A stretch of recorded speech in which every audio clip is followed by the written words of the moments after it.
박홍근 의원 민주당 원내대표도 지내셨고 사선 의원으로 제가 알고 있는데 자 희한한 법을 하나 또 발의를 했네요. 네.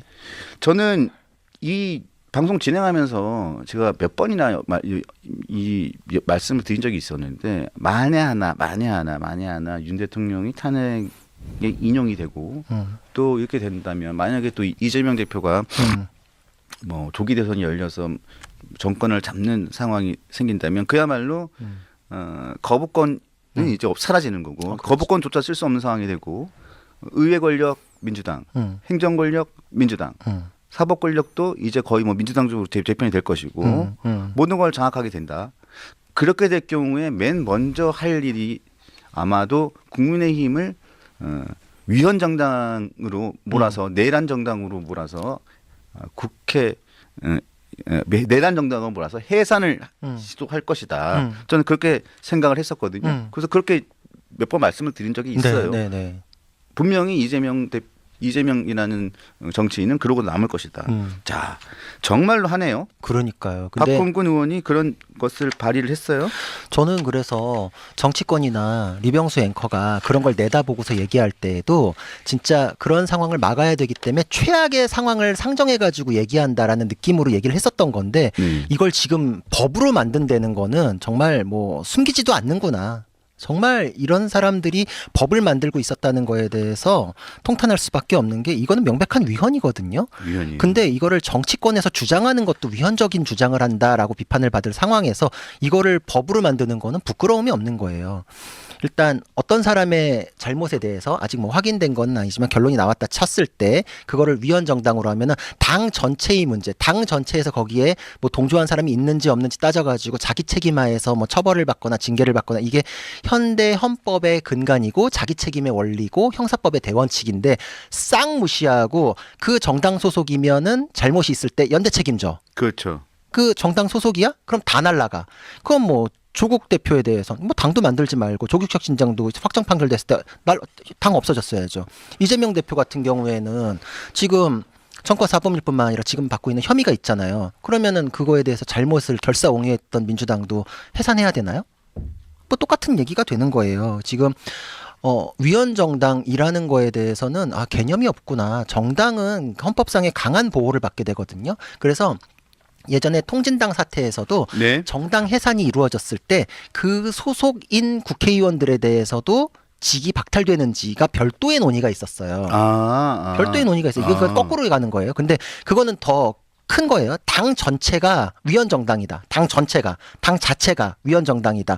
라고 했을 때에도 그 구성원에 대해서는 직이 유지되는지를 별도 심판하잖아요. 별도 심판했군요. 그래서 헌법에서도 이제 이렇게 해요. 비례대표는 당에서 꽂아준 거니까 이거는 같이 날아가는 게 이론적으로 가능한데 지역구에서 만약 당선된 사람이 있으면 그건 지역민의 선택이지 않냐. 네. 그건 못 건드린다. 네. 이게 헌법 이론적으로 돼 있는데 거꾸로 이거는 이제 이론적으로 당 전체가 위헌이니까 그 안에 구성원들에 대해서는 그 정강 정책이나 이런 거에 동조했던 게 아니냐 이렇게 이제 이론 구성이 가능하니까 근데 거꾸로 당 안에서 누군가가 당과의 협의에 의해서 당 전체가 같이 결정한 게 아니잖아요. 이거는 예. 거꾸로 가는 논리에서 이거를 당 전체를 날린다? 이거는 있을 수가 없는 얘기죠. 그러니까 헌법 책 한 번도 안 읽어본 사람이나 할 법한 얘기인데 이거는 사실 동네 포차에서 얘기해도 수준을 의심받을 만한 얘기거든요. 이게 있을 수가 없는 얘기예요.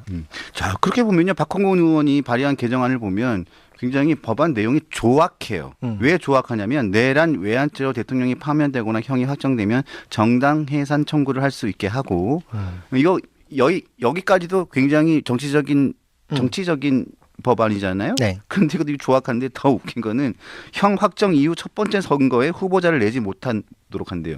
이게 얼마나 유치한 거예요. 그렇죠. 형 확정 이후에 첫 번째 선거에 후보자를 내지 못하도록 한다. 그러면 조기 대선 때 후보자 내지 못하도록 한다는 거잖아요. 그러면 민주당에서만 자기 되는 후보 내겠다는 거잖아요. 조국혁신당 후보 내든 말든 별 큰 의미가 없으니까.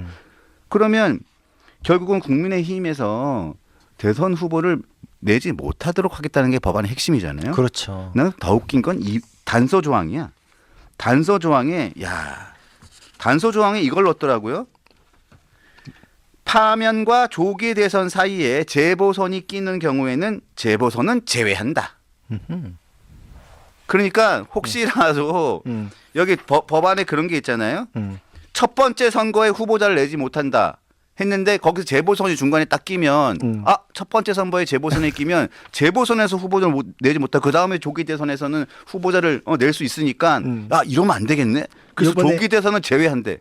야 얼마나 이게 바로 법꾸라지 법 기술자들이 하는 일이잖아요. 당연하죠. 근데 사실 법꾸라지 정도 얘기 들을 정도면 저렇게 유치하게는 안 해. 더 교묘하게 만들지. 저거는 정말 수준이 너무 미달이다. 그렇게 얘기하면 구구되는 거예요. 극우가 아니라 저는 제가 상식적으로 이렇게 얘기하는 얘기했다고 거예요. 지금 벌써 구구라고 지금 나 계속 지금 아니 혼내고 있는데. 이거는 어디든지. 아니 구전영 변호사 구구가 다 돼버렸네. 이제 큰일 났네. 그게 저는 구구.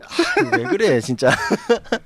근데 일관되게 얘기하는 게 저는 그 정치적인 스펙트럼도 그래요. 서 있는 풍경이 달라지면 보이는 풍경도 달라지거든요. 좌와 우의 개념도 굉장히 상대적이잖아요. 네. 그러니까 극우라고 하는 분들도 뭐 굉장히 아니 왼쪽에서 정말 왼쪽에서 바라보시면 제가 오른쪽으로 많이 가 있었다고 볼 수 있는 뭐 그런 것도 있겠죠. 그러니까 굉장히 상대적인 개념인데 저는 그래서 항상 기준은 법에 둬야 된다고 생각을 해요. 법에. 법적으로 이건 말이 안 돼요. 거꾸로 한번 바꿔서 얘기해 볼까요? 지금 이 상황에 이재명 대표에게 딸랑거리기 위한 법이다. 지금 이 상황에서 구로구청장 선거 있죠. 네. 그거랑 같이 열릴지 구청장 선거가 먼저 열릴지 불확실하잖아요. 그렇죠. 그러니까 이거를 그대로 바꿔봐요. 국민의힘은 위원장당으로 해산한다.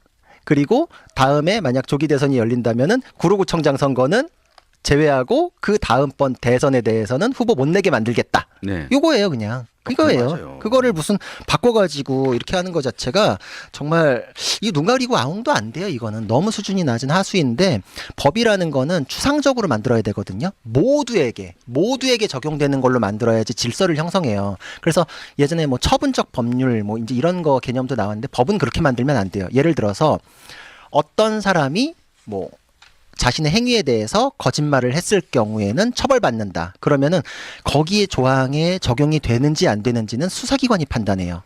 예를 들어서 또 시혜적인 거를 주더라도 어떤 사람에 대해서 뭐 소득 수준이 뭐 어느 정도 이하일 경우에는 뭐 지원금을 준다. 이럴 경우에도 거기에 해당되는지 안 되는지는 국회가 법을 만들면 행정부에서 적용 여부를 판단해야 돼요. 이래야 삼권 분립에 의해서 견제 균형 이렇게 가는 건데 국회에서 그냥 딱 못 박아 버린다라고 하면은 이재명을 대통령으로 만든다라는 법을 만드는 거랑 다를 게 없어요. 그거 말도 안 되는 건데 이걸 그렇죠. 돌려서 얘기하면 뭐 법이 되나요? 이건 법이 안 돼요. 법이 될 수 없고 이런 거를 부끄러움 없이 국회에서 법안으로 내는 것 자체가 이제는 국민을 보면서 정치하는 사람이 정말 없구나. 민주당에는 그냥 이재명 대표의 충성심만 드러내는구나. 법을 이렇게 만들기 시작하면은 규칙이라는 거는 무너지죠. 우리가 뭔가 삶의 근거로 삼을 수 있는 기준들이 다 사라지는 거거든요. 미국의 존 로버츠 연방대 법원장이 이런 얘기를 했어요. 우리는 헌법 질서 아래에 있는 것이지 헌법 해석하는 사람의 지배 아래에 있는 것이 아니다. 네. 근데 헌법이나 법 규정을 주장하면서 자기들 멋대로의 주장을 법으로 막 만들고 그게 질서래요. 그런 사람들이 만드는 세상은 그냥 독재 국가거든요. 법의 지배를 받아야 돼요. 법에 의한 지배가 아니라. 뒤에 거가 굉장히 다른 게 우리가 얘기하는 건 법의 지배, 룰 오브 로우거든요. 그러니까 우리가 만든 그 총의가 모여서 법을 형성하고 그 법 자체가 질서를 형성해야 되는데 법에 의한 지배는 룰 바이 로우라 그래요. 그러니까는 그냥 권력자가 법을 수단으로 사용하는 거예요. 나 필요한 법이면 만들어요. 그렇죠. 그 히틀러가 했던 방식이거든요. 네. 아까 이제 거부권이나 뭐나 다 사라지고 뭐 상권 분립도 무너질 거다 이런 걱정을 하셨잖아요. 네. 근데 그게 정확히 히틀러가 지배했던 방식이거든요. 히틀러도 법을 고쳐가지고 수권법이라는 걸 만들어가지고 수권법. 법을 통해서 지배했어요. 근데 그게 법을 명목상으로는 법에 의한 지배였어요. 그렇죠. 네. 근데 자기 멋대로 만들어서 문제지. 그렇죠. 네. 자기 마음에 드는 대로 만들고 법의 근거가 있잖냐라는 것. 그래서 우리는 이제 실질적 법치주의라고 얘기하거든요. 그냥 법의 껍데기만 만드는 거는 헌법에 적이나 하는 행동이죠. 국민들을 정말 안중에도 두지 않고 국민들을 찍어 눌러서라도 내 권력을 잡겠다는 사람이나 하는 행동이지 법의 정신, 헌법의 정신에는 명백히 위배되는 것들입니다.